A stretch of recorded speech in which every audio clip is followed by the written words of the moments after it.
Jamido, la télé number one. Jamido, c'est la différence du monde médiatique. Jamido, c'est la meilleure chaîne numérique de la planète.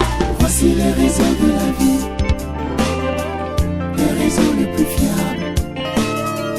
Montrez amis intimes, la vie change avec Jamido. Jamido est là pour nous communiquer. Elle est là pour nous donner l'espoir. Elle est là pour nous cultiver. Elle est là pour nous rapprocher. Jamido, oh, l'initiateur c'était Yontinga Akanga Masolo. Jamido, la chaîne par excellence. Jamido, oh, numérique. Jamido, oh, number one. Jamido, on vient se communiquer. Jamido, ah, TV. Jamido, Jamido, c'est les réseaux de la vie, les réseaux les plus fiables, les réseaux les plus fiables. Oh, montrez amis intimes, amis intimes. La vie change avec Jamido. La vie change.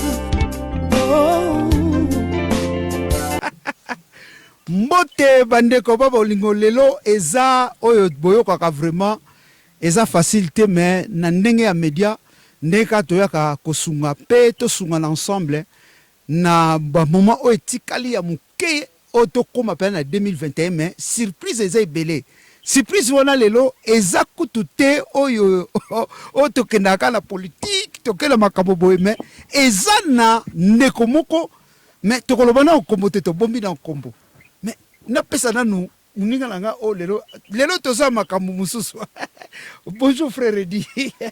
Bonjour Ndeonzinga, joyeux Noël, mais en tout cas bonne année les sous. Ah merci beaucoup. Biki kamba coronavirus. Voilà. Ça me fait plaisir. Léo na un monde à sungaraga, kopesa moi ascenseur. Leki na biso yo Douglas antivirus. Voilà. Nengezo salaraka ya artiste na biso to fula moi muke petit. Il faut dans la vie il faut ko yeba ko sunga bato mususu. Ana talana ye. Mais il a fallu que toi moi misapi mike na kati po ekende moi bien. D'accord. Mais azana biso en direct awa sokozo ebate. Tozana ye we. Oui, na monto na. Tu fais un mbote nanu. Antivirus. Je viens de faire un mbote penza ebele ya ebele. Bonne santé binokuna.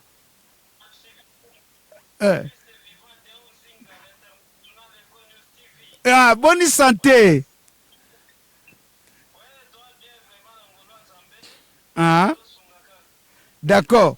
Et loko nini pena parce que tozono direct awa comment ni sabiso lelo toye pena parce que outi kosala œuvre moko oyo ezali malamu kitoko makasi yango tozolobela lelo. Et loko nini yoko loba kati na œuvre oyo sali pena bandeko na mono za na staff soko hotel sanga staff no wana vraiment. Tala staff en tout cas mais na staff yosa nango avant de répondre biso parce que tozano direct ba yembi bazali ou bien ozaka yomoko.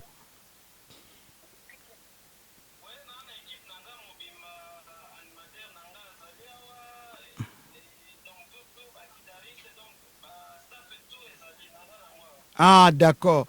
Toko kende malembe tokende pena bien émission tolobela yo comme il faut ndenge ndeko na biso Eddy auto loba awa toye pona ko sala 1+4 o ezali na œuvre o ya kitoko yo sali ezaka œuvre na teme na continuité na ngope toyeba ko soutenir. Alors ndeko Eddy tomoni antivirus yo ko loba ni pona elelo.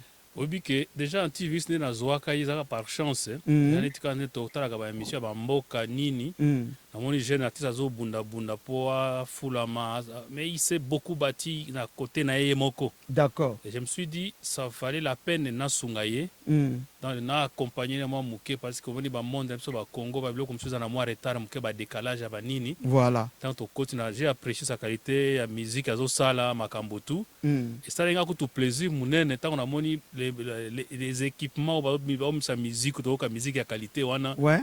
Je dis mais attends bana génie moko ya kosaka na te.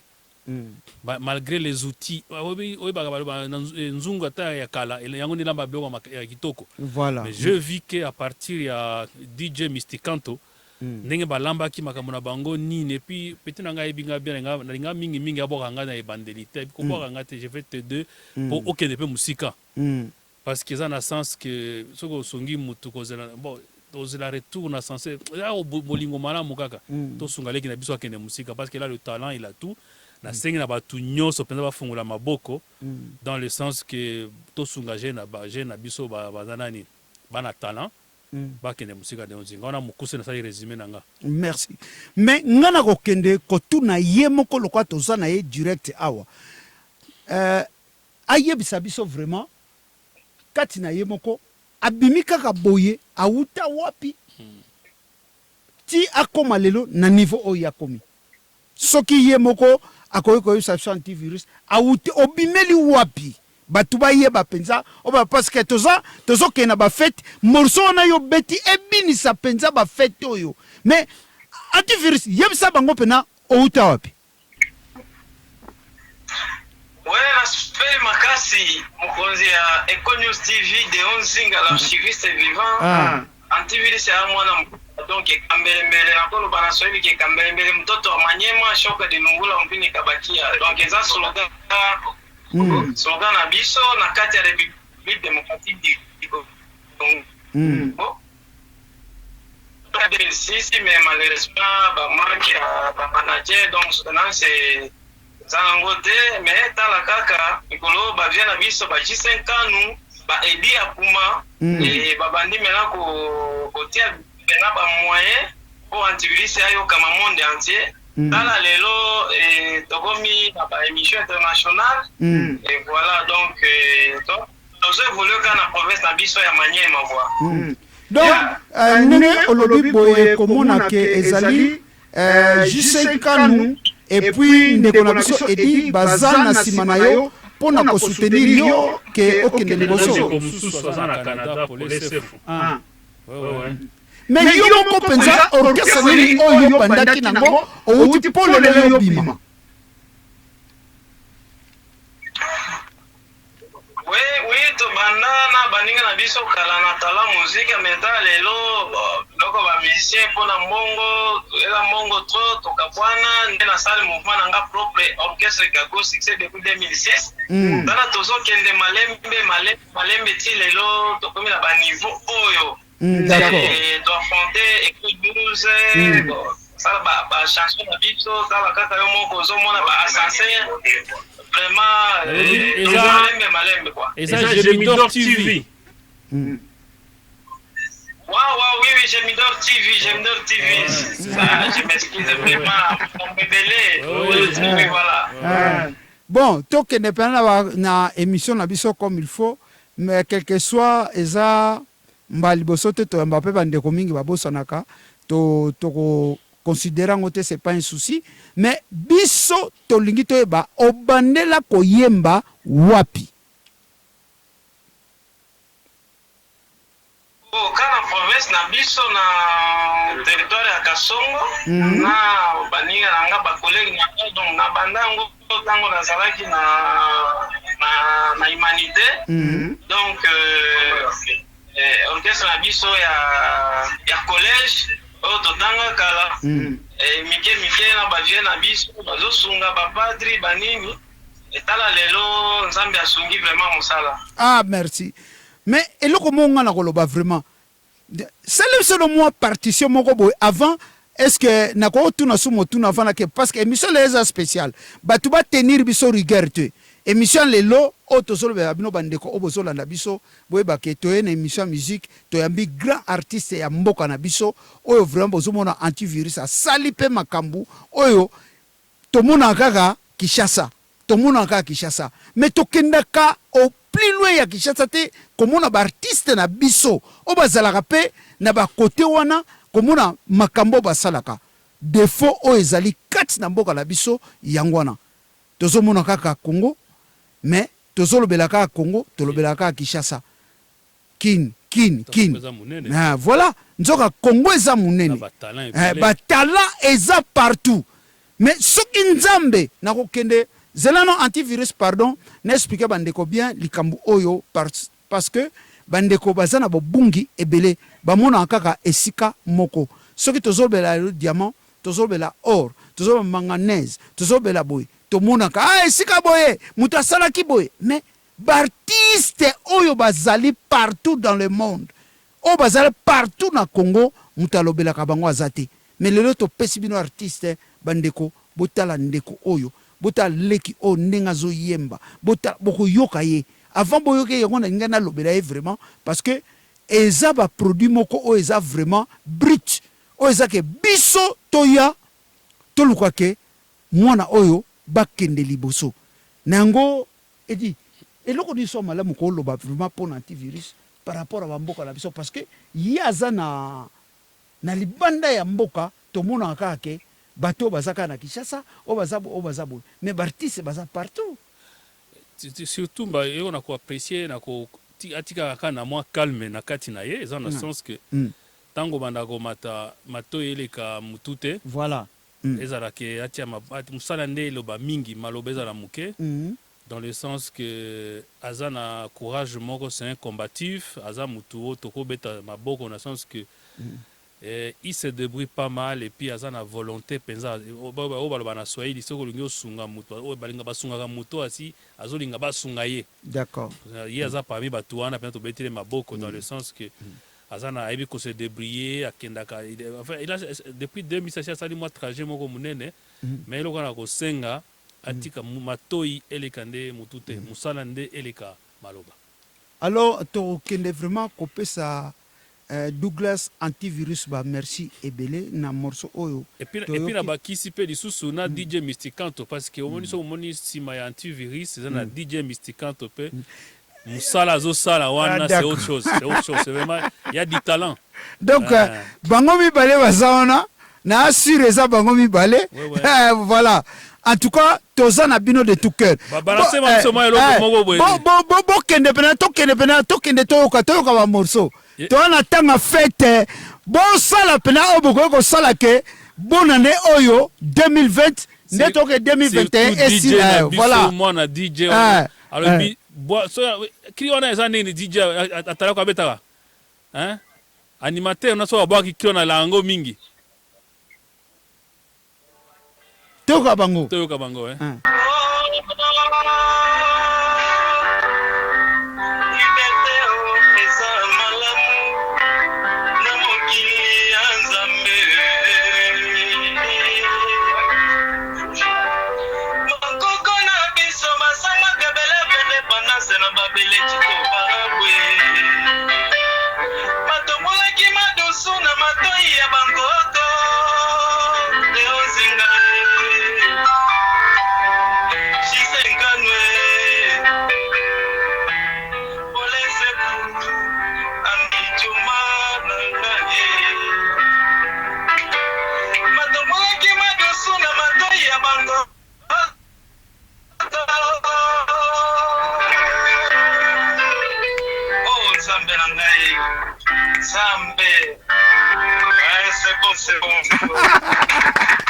En tout cas, bravo. Mais nalingi kotuna ba eloko moko ona moni te sikoyo. Tango tobenga na bana monaki ba sœur pena o ba yemba ki makasi. Bakiwa. Oui, toana bango malheureusement via lobby qui to komanda émission awa na ba 15h metala kaka yango émission to bandi na 17h. Ah d'accord.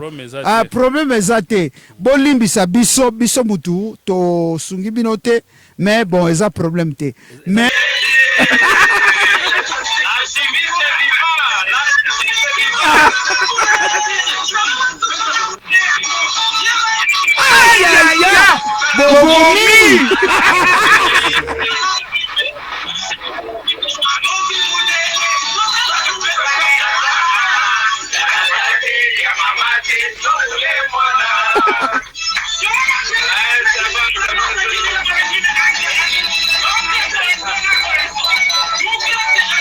Merci bandeko. Antoine, bravo. Vous méritez vraiment. Mais eloko to okenango musika komona ndenge eza boye vraiment eza esengo makasi na musala oyo sali oyo vraiment biso tozolinga bandeko et puis ba mabota ebele ba considérer ngo ekende liboso. Mais yo moko kati na yo eloko nino ko senga lelo kati na public oyo ezali kati na bandeko oyo bazolanda biso kati na Gemidor TV pona lisungi na yo. Bon, merci beaucoup Yaya Deonzinga. Eloko to senga ezaka ba soutien. D'abord to kobandango na nepa na yo moko. Oui. En tant qu'ingénieur de son aïe. DJ Fast les plus mystiques papa na Keina c'est moi. Merci. Donc voilà, respect na on a bien ici chapeau. Donc Mimi Muderwa, maman na lopang, maman ya lopango. Akanisa biso bosanité na exercer. Vient na biso Kibangula Faustin. Tolanda yo moko idéologie. To bosanité na Canada, yemoko Mila, Yemoko, les grands prêtres Mila Yebi, Nandi Juma, petit frère propre, Yemoko, Yemoko, Venabiso Edi, Yakuma, Yemoko Edi Vienangai, na Tobo Sanité na Yope, Emily na Canada, et na Afrique du Sud, Talakaka, ma pays Poto Talagabino, donc ya J5 Kanou, J5 Kanou, respect Vienangai, ya Paulin c'est fou, dans la Kaga na Canada, ni ki poto na poto, dans la Kaga. Donc, eloko senga ba soutien na bino, bana Kongo nyonso mobimba, bana Kongo nyonso momba, totia eloko libo, tosi mango makasi, tosi mana loboko poke ke liboso, watoto akambele mbele, tosi mamona na bino antiviri, nga moko na tosi mbaye, nga moko na osi mbaye, nga na muka province orientale, mais na simbi mwana Manyema. Tomoni vient na biso J5 Kanu, aza muto Équateur na simbi parce que aza na talent kati na ye. Tomoni ser na biso neti Ginette Foutila na France, na Paris, a simbi et tout ça la bien.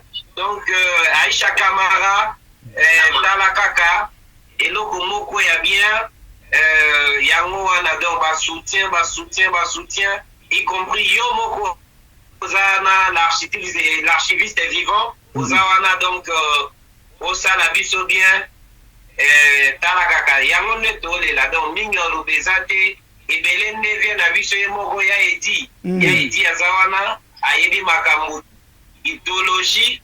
Vraiment grand merci à Edi Neloko Sali, vraiment ça me va droit au cœur. Merci beaucoup en tout cas. Ngai eloko nako yebisa bino oyo elo na sepeli makasi na oyo olobi mingi te olobi muke mais oredike pe mas oyo ezali ke bandeko na biso oyo bazokenda kobunga mais nzamba limbisa bango. Alors biso lokwa toza lelo pena oyo eza exclusivité na bino pena pour album oyo pour na musique oyo bokende liboso na ebite edi toko kende su ndenge nini parce que eza pena mukona bango.